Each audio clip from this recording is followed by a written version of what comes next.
Welcome back. So this is what we want to work on making at the end of this session is we want to have a fully dimensioned 4-52 base plate.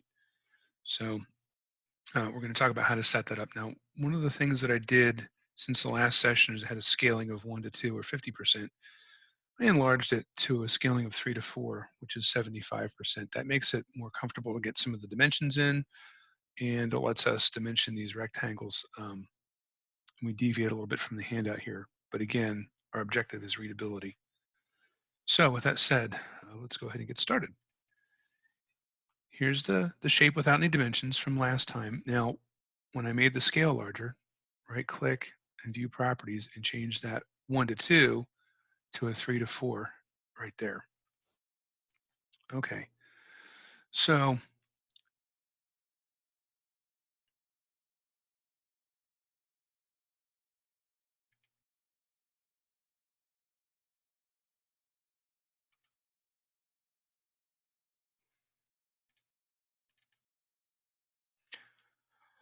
here's our shape,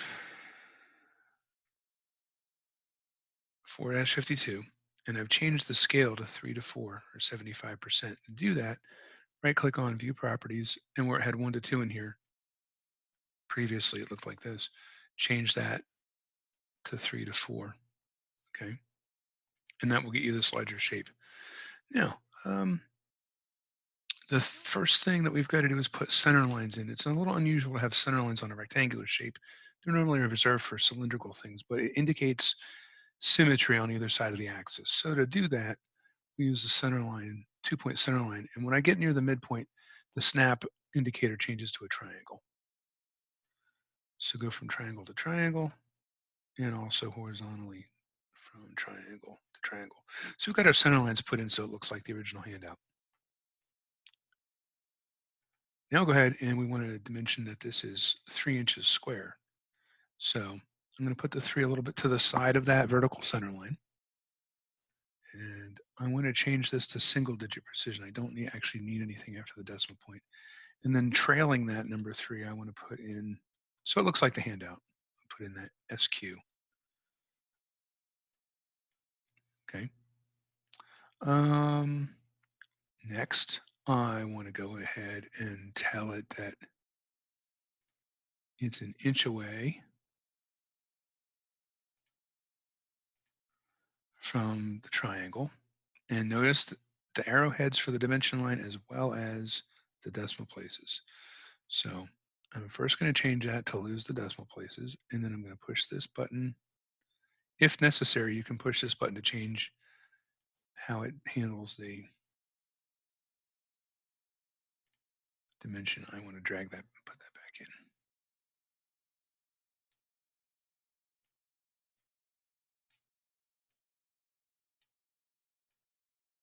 So I've got everything lined up here. Next, I want to make this 2 inches tall.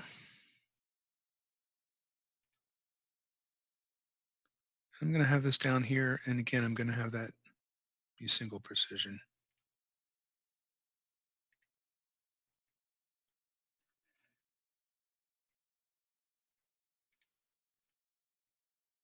The bottom edge is an inch from the center line, and that's a notation to indicate that the thing is centered up.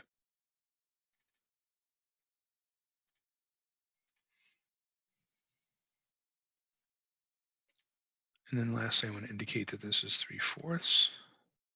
I'm going to put the number over here, and I'm going to lose 1 digit off the decimal.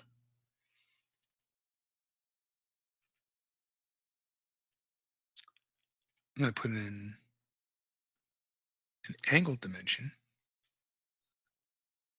line to line angular dimension, to specify 30 degrees right here, and I want the arrowheads in between. Come back in here and put a linear dimension in to indicate that this is 2 1/4 right here.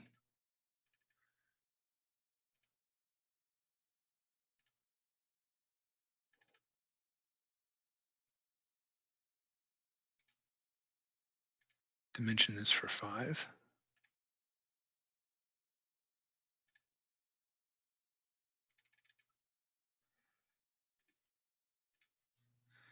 And then lastly,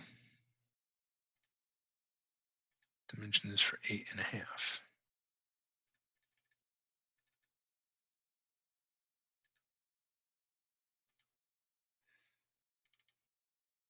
Now the entire view can be shifted to get the 8.5 dimension away from the title block and bring the 5 away from the edge of the title block as well. So I can move that up and to the right slightly.